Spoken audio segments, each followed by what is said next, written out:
Air pushes through the pipe into the soft glass, and he makes a bubble. And that was trust. You just saw trust. So we have this bubble. This is how we start all of the pieces that we make. We start with a small amount of glass, we start with a small bubble, but for the piece and the design that Jeff has in mind, he's going to put this bubble into a mold, and he'll blow pretty hard, and when he comes out of the mold, he'll have texture on the surface. So these molds that we use, this particular one, we call it a pineapple mold. When we pull the glass out, it looks a little bit like a pineapple. Or a Ballatin mold, that's the Italian name for it. But there are all these little teeth inside of the mold. And when we blow glass, we fill in and pick up indentations like a golf ball. We could blow this up and we would keep the texture, but we could only make something like a stemless wine glass, something small with this amount of material. And Jeff wants to make something a little larger. So he's going to go back to the furnace to get more glass. Well, the question then may be, if we're going to get more glass on top, why make the texture? We're going to cover it up. The glass in our furnace at 2100 degrees is quite runny. So we can't get all of the material we need at one time to make a larger object. However, it's not so runny that it will fill in all of these indentations. So when Jeff goes back into the furnace, he'll spool the additional material that he needs on the end of the pipe, but it won't fill in those indentations. So we will have, instead of texture, the finest Corning New York air forever encapsulated between our two layers of glass, surely inflating the value of this piece by some amount of money. But we organize the fresh layer of glass around that original bubble. We do this using a wooden scoop called a block. It is carved from a block of wood. But this wooden tool is soaked in water. The water turns to steam, and then the glass rides on a bed of steam within that tool. So we can organize all of that material to make sure that it's really uniform and round, so that when we inflate the glass, our object will inflate evenly as well. If at this point we push glass off to one side, when we have our finished object, the thickness will be irregular throughout the vessel. So everything that we do at the very beginning has an impact on the final result. So you'll see Jeff use an assortment of tools. You'll see him work back and forth between shaping and inflating this glass. Now, if Jeff wanted, he could use his very big, strong glass blower lungs, and he could blow this amount of glass up, bigger than a beach ball and thinner than cellophane. In fact, we could blow it up and pop it, but then the show's over. So it's just a small amount of air at a time, little bits of pressure, and he's been creating a constriction just off the end of the pipe. That constriction is what we call the jack line. The steel tools that he was using to create the jack line, he's holding them right now, those are called the jacks. But that jack line, that's like the line in a chocolate bar. That line in chocolate tells chocolate where to snap and break. The line in our glass will tell the glass where to snap and break as well. So we'll remove this piece from the blowpipe using that small constriction. So no matter what we make, if we want to make something that has a small opening or a really big opening, it all comes from that same narrow constriction. And the tighter that line is, the more easily we can break glass. Now the other tool that Jeff has been using a lot is actually folded up newspaper. We take about 7 to 10 sheets of newspaper. We fold it up and we soak it in water, and it works just like that wooden scoop, but we can use the flexibility to shape and contour glass with the palm of our hand. It's not just any newspaper though, no, this is the Corning Leader. It's our local paper. We support our small local paper. But the newspaper, we'll replace it after about a week, and we replace it not because it's burnt up, but because it's wet paper, so eventually it just starts to tear and fall apart. Now, there is a new fancy version of that tool. It's a woven graphite that you can use. It's about $85. We get the newspaper from the library for free. We get the old newspaper, so we keep using that. But it works really well. That's why we use it. That's one of those tools that we're not sure exactly who the first person was that went, I bet newspaper will work. But we've been using it as long as Jeff or I have been glass makers. And Jeff has been blowing glass for 30 years. Wow. Sure. I've been blowing glass for about 14 years. But he's been blowing this up. He's been stretching and elongating the glass. He used a little bit of gravity. You maybe even saw him swing the pipe back and forth a little bit. That helps create a taller form. And now we'll flatten the bottom. Now he's asked me to create the punty. And the punty is the temporary handle that we'll use to hang onto this glass piece while we work on finishing the top. So we'll break this off of the blowpipe, but our glass will always be over 1,000 degrees while we work with it, which means we cannot hold it. So this handle will allow us to hang onto the glass. So I want to shape this up and cool it. If we put this on and it's too hot, it will fuse permanently to the bottom. And when we try to remove it, we will potentially break a hole out of the bottom of the vessel. So it's got to be just the right temperature.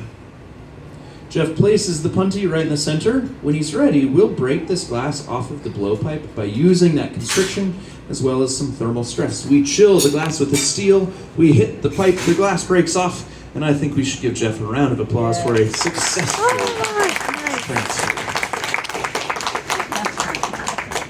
We tend to ruin a lot of things in that moment, especially when we first start learning, because if you don't have the temperature just right, you can go to break that and the whole piece will shatter.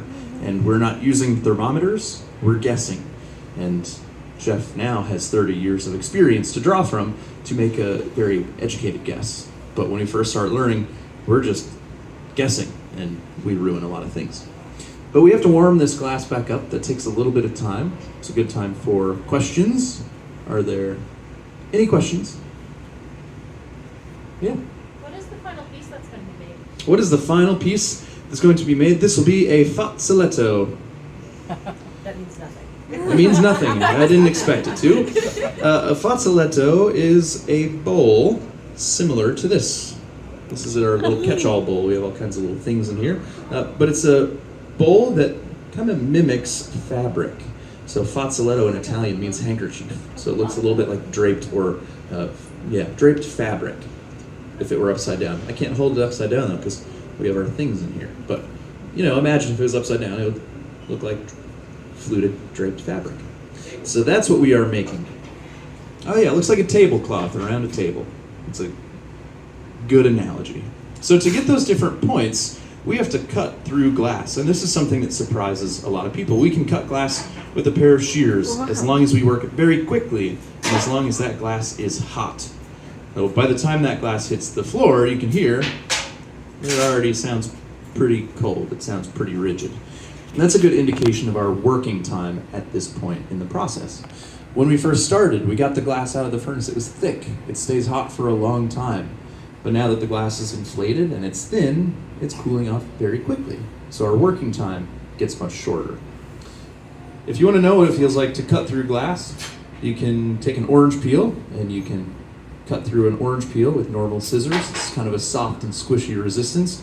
And I heard Jeff say this earlier, if you really want the full experience, he said you should have a friend hold a hairdryer very close to your hand at full heat so you can experience what it feels like to cut hot glass, because that glass is over 1,000 degrees and your hand is right by it. So we work very quickly.